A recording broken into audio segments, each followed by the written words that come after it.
Hello kids, इस video में हम डिस्कशन करेंगे हेटरोट्रॉफिक न्यूट्रिशन के बारे में। आज हम क्या पढ़ रहे हैं? हेटरोट्रॉफिक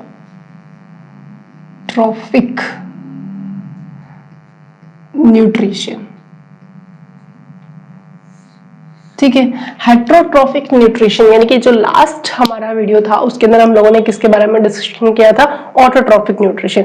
ऑटोट्रॉफ्स वो थे जो अपना खाना खुद बना रहे थे। कौन सी फिनोमिना थी? फोटोसिंथेसिस की फिनोमिना थी, जिसको हमने कंप्लीट 2 इवेंट में किया था।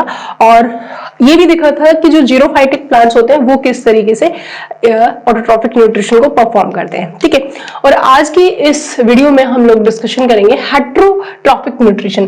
तो पहले हम हेटरोट्रॉफिक वर्ड के पे जाते हैं। देखो, हेटरोट्रॉफिक, हेट्रो का मतलब अगर देखें हम यहाँ पे हेट्रो, तो हेट्रो का मतलब होता है, यानी कि इसका मीन्स देखें तो अदर। ठीक है, इसका मतलब क्या होता है? अदर्स, यानी कि ऐसे ऑर्गेनिज्म जो न्यूट्रिशन के लिए किसी और पे डिपेंड है, किसी और या किसी अदर ऑर्गेनिज्म पे डिपेंड है, तो इस तरह की न्यूट्रिशन को हम क्या बोलते हैं? Heterotrophic nutrition. ठीक है, अब हेटरोट्रॉफिक न्यूट्रिशन के अंदर जो ऑर्गेनिजम्स हैं, हम बोल सकते हैं कि इसके अंदर organisms can not makes their own food, यानी कि सीधी सी बात, वो अपना खाना खुद नहीं बना सकते। तो ये ऑर्गेनिजम्स होते हैं जो अपना खाना खुद नहीं बना रहे, तो ये किस पे डिपेंडेंट रहते हैं? ये रहते हैं डिपेंडेंट डायरेक्टली और इनडायरेक्टली ऑन ऑटोट्रॉफ्स। ठीक है, ऑटोट्रॉफ्स का मतलब है यहाँ पे प्लांट्स। तो इसका मतलब प्लांट्स के ऊपर ये डायरेक्टली और इनडायरेक्टली का मतलब कैसा हुआ? देखो, ये 2 वर्ड्स बहुत इंपॉर्टेंट है। डायरेक्टली का मतलब है कि कुछ ऐसे ऑर्गेनिजम्स होते हैं वो जो प्लांट को ही डायरेक्ट इंटेक्ट करते हैं। इनडायरेक्टली का मतलब क्या हुआ कि वो डायरेक्ट तो नहीं, लेकिन इनडायरेक्ट फॉर्म में वो क्या कर रहे हैं, जो प्लांट या ऑटोट्रॉफ्स पे डिपेंड कर रहे हैं। जैसे कि हम फ्रॉग की बात करें, तो फ्रॉग जो है वो इंडिपेंडेंटली जो है डिपेंडेंट है किसके ऊपर? ऑटोट्रॉफ्स पे। कैसे? मान लीजिए जैसे कि कुछ इंसेक्ट्स हैं, ठीक है, वो किसको खा रहे हैं? प्लांट को खा रहे हैं। ठीक, और उन प्लांट्स को जो इंसेक्ट खा रहे हैं, उन इंसेक्ट को कौन खा रहा है? फ्रॉग खा रहा है। तो फ्रॉग जो है वो डायरेक्ट डिपेंड नहीं कर रहा प्लांट पे, वो किस पे डिपेंड कर रहा है? इंसेक्ट पे। और इंसेक्ट किस पे डिपेंड कर रहा है? प्लांट्स पे। तो वो इनडायरेक्ट रूप से किसके ऊपर डिपेंड कर रहा है? प्लांट पे ही डिपेंड कर रहा है। अब हम देखते हैं कि जो ऑटोट्रॉफिक न्यूट्रिशन होते हैं ये कितने टाइप के होते हैं? ये 3 टाइप्स का होता है। ठीक है, 3 कौन कौन से टाइप है अगर हम उनके बारे में बात करें, तो ऑटोट्रॉफिक जो न्यूट्रिशन है वो हमारे पास 3 टाइप में आता है। ये 3 टाइप्स देखते हैं कौन कौन से हैं। जो फर्स्ट टाइप हमें देखने को मिल रहा है वो होता है पैरासाइटिक न्यूट्रिशन। पैरासाइटिक न्यूट्रिशन, ठीक है, ओके। सेकंड जो हमारे पास आता है वो होता है saprophytic nutrition.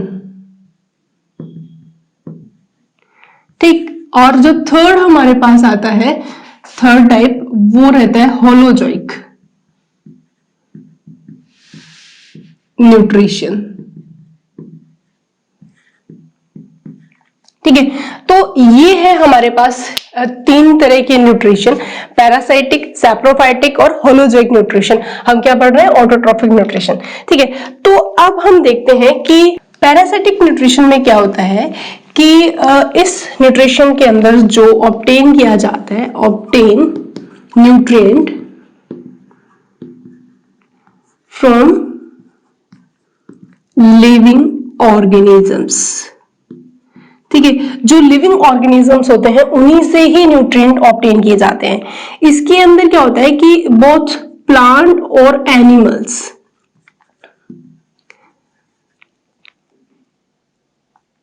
Serve as host.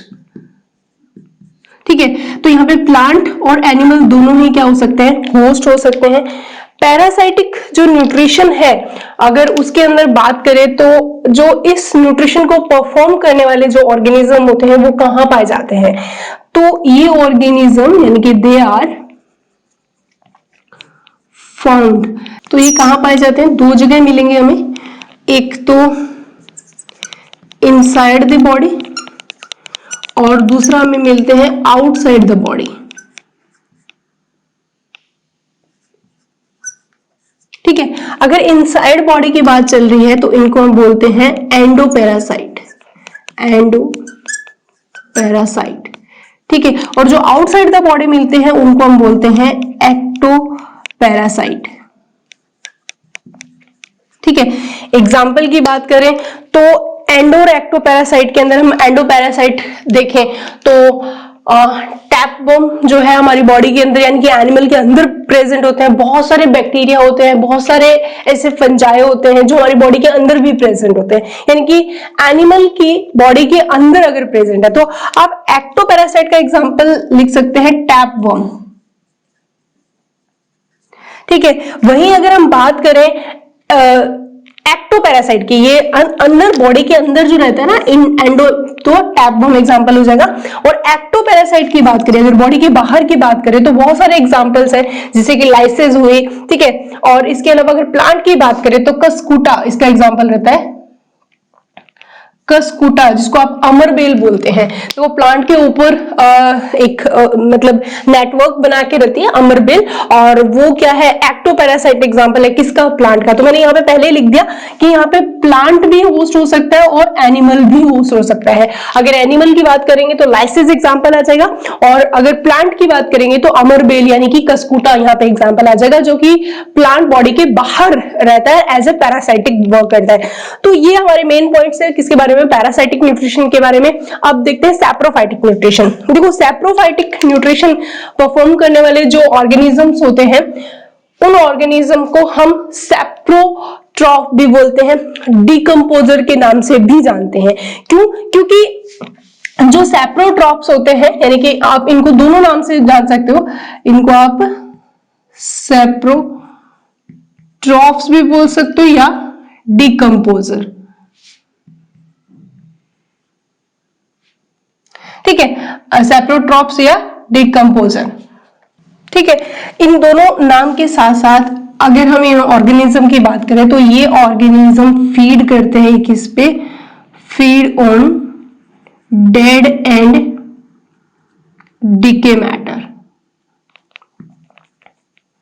ठीक है, इन यानी कि जो डेड हो चुका है उन मैटर्स के ऊपर ये क्या करते हैं? फीड करते हैं। ठीक है, अब अगर हम इसके अंदर न्यूट्रिशन की स्टेप की बात करें, यानी कि स्टेप्स ऑफ सैप्रोट्रॉफिक न्यूट्रिशन, तो इस न्यूट्रिशन के स्टेप्स में हमें दो तरह के स्टेप्स देखने को मिलते हैं। देखो, इसके अंदर जो पहला स्टेप जो रहता है, फर्स्ट स्टेप, वो क्या रहता है इस न्यूट्रिशन का? Digestion. That is a very important चीज, यानी कि इस तरह के न्यूट्रिशन में सबसे पहले क्या किया जाएगा? डाइजेशन, और सेकेंड टाइम पे क्या किया जाता है? एब्जॉर्प्शन किया जाता है। क्लियर? तो क्या होता है कि जो सैप्रोट्रॉफ्स या डिकम्पोजर्स होते हैं ये क्या करते हैं? पहले सीक्रेट करते हैं डाइजेस्टिव एंजाइम। ठीक है, और डाइजेस्टिव एंजाइम को सीक्रेट करके वो जो ऑर्गेनिक मैटर है उसको क्या किया जाता है? डाइजेस्ट कर दिया जाता है। ठीक है, तो यहाँ पे डेड और डिके जो मैटर रहता है वो कैसा रहता है? ऑर्गेनिक मैटर होता है, ऑर्गेनिक मैटर होता है। मैं यहाँ पे पहले क्लियर कर देती हूँ। तो ये क्या करते हैं? डाइजेस्टिव एंजाइम्स को पहले रिलीज करते हैं, और वो डाइजेस्टिव एंजाइम क्या करता है? उस ऑर्गेनिक मैटर को क्या कर देता है? डाइजेस्ट कर देता है। देन उसके बाद में जो डाइजेस्टेड एंड प्रोडक्ट होते हैं, यानी कि जो एंड प्रोडक्ट्स होते हैं उनको क्या किया जाता है? एब्जॉर्ब किया जाता है। ठीक है, एग्जाम्पल की बात करें तो यहां पे हमारे सामने एग्जाम्पल जो रहते हैं वो रहेंगे फंजाई एंड सम बैक्टीरिया। ये हमारे एग्जाम्पल है जो कि एज ए सैप्रोट्रॉफ्स या डिकम्पोजर के फॉर्म में जाना जाता है, क्योंकि ये किसके ऊपर फीड कर रहे हैं? डेड और डिके मैटर पे फीड कर रहे होते हैं। ठीक है, और इनका जो न्यूट्रिशन है यानी कि सैप्रोट्रॉफिक जो न्यूट्रिशन होता है वो कितने स्टेप में पूरा हो रहा है? 2 स्टेप में पूरा हो रहा है। पहले तो क्या किया जाता है? डाइजेशन किया जाता है, देन क्या किया जाता है? एब्जॉर्प्शन किया जाता है। ऐसे समझ लीजिए जो ये ऑर्गेनिजम्स होते हैं वो मान लो कहीं पे भी डेड ऑर्गेनिक या डेड फूड है, या ऐसे समझ लो जो सड़ा हुआ फूड है उसके ऊपर आएंगे, देन आगे सबसे पहले क्या किए जाएंगे, अपने बॉडी से डाइजेस्टिव जूस को रिलीज करेंगे, एंड वो जो डाइजेस्टिव जूसेस होते हैं वो उस पर्टिकुलर ऑर्गेनिक मैटर को क्या कर देंगे, डाइजेस्ट कर देंगे। डाइजेशन का मतलब होता है कॉम्प्लेक्स पार्ट को सिंप्लेक्स में कन्वर्ट कर देना। जब वो कॉम्प्लेक्स से सिंप्लेक्स हो जाएगा देन उन एंड प्रोडक्ट्स को, यानी कि जो सिंप्लेक्स फॉर्म ऑफ फूड है उसको क्या कर दिया जाएगा, एब्जॉर्ब किया जाएगा। तो ये सारे स्टेप्स हमें किसमें देखने को मिलते हैं, सैप्रोट्रॉफिक न्यूट्रिशन के अंदर। भाई हमारे पास जो नेक्स्ट आता है वो होता है होलोजोइक न्यूट्रिशन। देखो होलोजोइक न्यूट्रिशन में क्या होता है, ऑर्गेनिज्म जो होते हैं वो फीड करते हैं कॉम्प्लेक्स ऑर्गेनिक मैटर को, और जो कॉम्प्लेक्स ऑर्गेनिक मैटर होता है उसको हम एज अ फूड कंसिडर करते हैं। यानी कि होलोजोइक न्यूट्रिशन के अंदर जो ऑर्गेनिजम्स होते हैं फीड कॉम्प्लेक्स ऑर्गेनिक मैटर, ठीक है, और ये जो कॉम्प्लेक्स ऑर्गेनिक मैटर होता है वो एज ए फूड रहता है, ठीक है। तो होलोजोइक न्यूट्रिशन करने वाले जो ऑर्गेनिजम्स होते हैं वो होलोजोइक न्यूट्रिशन के अगर स्टेप्स देखें तो यहाँ पे टोटल 5 स्टेप्स रहेंगे। यानी कि इस न्यूट्रिशन के अगर हम स्टेप्स की बात करें तो हमारे पास टोटल 5 स्टेप होंगे। पहला स्टेप में क्या होता है, इजेशन होता है, ठीक है, यानी कि इनटेक किया जाता है किसको, फूड को। इसमें क्या किया जाता है, इनटेक फूड, ठीक है। दूसरा जो स्टेप आता है वो रहता है यहाँ पे डाइजेशन का, ठीक है। डाइजेशन में क्या किया जाता है, इस स्टेप के अंदर मान लीजिए ये कॉम्प्लिकेटेड ऑर्गेनिक मैटर है, ठीक है, यानी कि ये कैसा फॉर्म है, कॉम्प्लेक्स फॉर्म है, ठीक है, और इन कॉम्प्लेक्स फॉर्म को सिंपलर फॉर्म में कन्वर्ट किया जाता है, that is a simplex form, ठीक है। अब यहाँ पे किसकी हेल्प से किया जाता है, वो किया जाता है डाइजेस्टिव एंजाइम्स की हेल्प से, ठीक है। तो डाइजेशन के फिनोमिना में क्या होता है, जो कॉम्प्लेक्स मटेरियल होता है उसको सिंप्लेक्स में कन्वर्ट किया जाता है डाइजेस्टिव एंजाइम्स के थ्रू। तो पहला तो मतलब इनटेक कर लिया फूड का, जिस फिनोमिना को क्या बोलते हैं, इंजेशन बोला जाता है। देन हमने क्या किया, डाइजेशन। थर्ड जो स्टेप रहता है वो रहता है एब्जॉर्प्शन, ठीक है, that is a third step. Absorption में क्या होता है कि अगर यूनिसेलुलर जो डेड और जो भी सिंपलर फॉर्म रहती है, ये सिंप्लेक्स को क्या किया जाता है, सिंप्लेक्स फूड प्रोडक्ट्स को क्या किया जाता है, एब्जॉर्ब किया जाता है। और एब्जॉर्प्शन की बात करें यूनिसेलुलर ऑर्गेनिज्म में, तो यूनिसेलुलर में ये काम कौन करता है, साइटोप्लाज्म के द्वारा किया जाता है, ठीक है। और वहीं अगर हम मल्टी सेलुलर की बात करें तो वहां पे ये काम किसके थ्रू किया जाता है, वेलाई एंड माइक्रोवेलाई, ठीक है। क्या होते हैं इनके हम स्ट्रक्चर भी देखेंगे और ये भी देखेंगे कि कैसे वेलाई और माइक्रोवेलाई जो एंड प्रोडक्ट्स होते हैं, यानी कि सिंपलर फॉर्म जो होता है उसको क्या किया जाता है, एब्जॉर्ब करते हैं। और फिर फोर्थ स्टेप में हम देखेंगे कि असिमिलेशन। असिमिलेशन की फिनोमिना के अंदर क्या होता है कि जो एब्जॉर्ब किए गए न्यूट्रिएंट्स होते हैं उनको बॉडी की हर एक सेल तक पहुंचाना, यानी कि हम सर्कुलेट करेंगे किसको, फूड प्रोडक्ट्स को, यानी कि फूड मटेरियल जो सिंप्लेक्स फॉर्म में जो एब्जॉर्ब हो चुका है उसको सर्कुलेट किया जाता है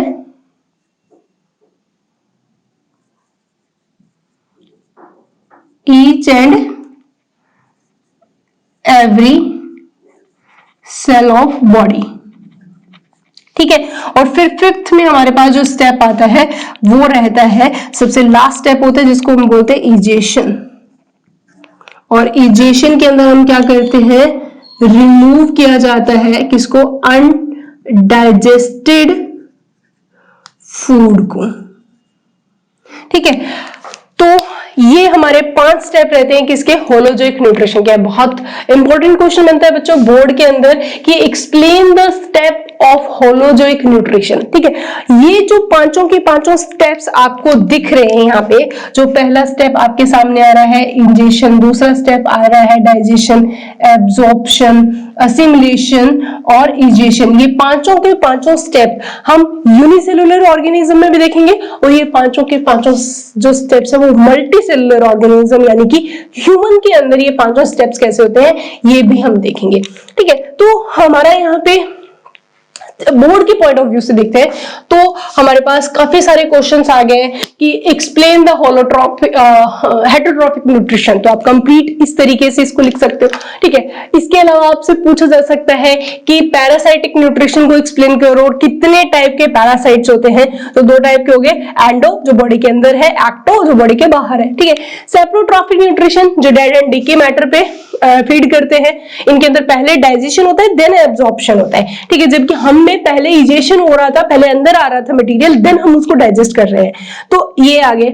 और होलोजोइक न्यूट्रिशन जो है वो उसके अंदर हम ऑर्गेनिक फूड के ऊपर डिपेंड करता है ऑर्गेनिज्म, जिसके अंदर वो 5 स्टेप के अंदर होलोजोइक न्यूट्रिशन को कंप्लीट किया जैसे इंजेशन, डाइजेशन, एब्जॉर्प्शन, असिमिलेशन और इजेशन। ये पांचों के पांचों स्टेप हम यूनिसेलुलर ऑर्गेनिज्म यानी कि अमीबा में भी देखेंगे और मल्टी सेलुलर ऑर्गेनिज्म यानी कि ह्यूमन बॉडी जो सबसे ज्यादा कॉम्प्लिकेटेड है इसके अंदर भी देखेंगे ये पांचों स्टेप किस तरीके से हो रहे हैं।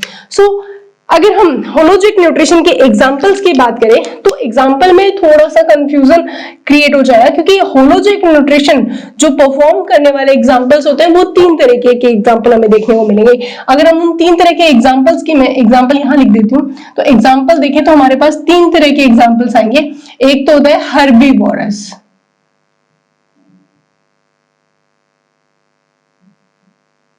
ठीक है, और एक होता है हर्बीवोरस जो कि फीड करते हैं किसके ऊपर, ओनली एंड ओनली प्लांट्स के ऊपर। ठीक है, तो एग्जांपल काउ आप लिख सकते हो यहाँ पे, कार्निवोरस, कार्निवोरस।